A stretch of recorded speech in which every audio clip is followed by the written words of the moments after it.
Hello, today we will guide you through how to make a professional resume in Overleaf with Claude AI. To begin, open Claude and start a new chat.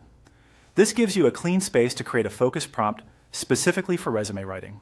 Starting fresh is helpful because it keeps the conversation organized and makes it easier for the AI to generate content tailored to your current goal.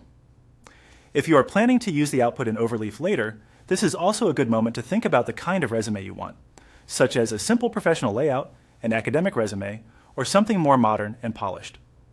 Having that direction in mind will help you write a better prompt. Once the new chat is open, enter a sample prompt about creating a professional resume. This is the key part of the process because the quality of the response depends heavily on how clearly you describe what you need. Keep your prompt specific and practical. For example, you can ask Claude to help draft a professional resume with clear sections such as summary, experience, education, skills, and projects.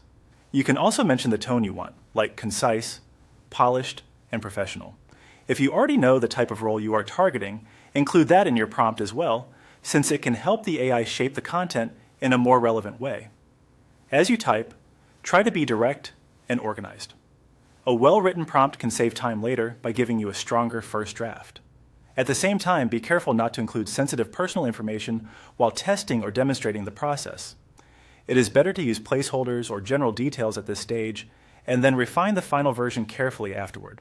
When your prompt is ready, press Enter to send it. Claude will then begin generating resume content based on your request. This is where your preparation pays off. A clear prompt usually leads to a clearer and more useful response, which can then be adapted for formatting in Overleaf. Once the response appears, you can review it for structure, wording, and professionalism before moving on to the formatting stage in your own workflow. That is the basic process for getting started.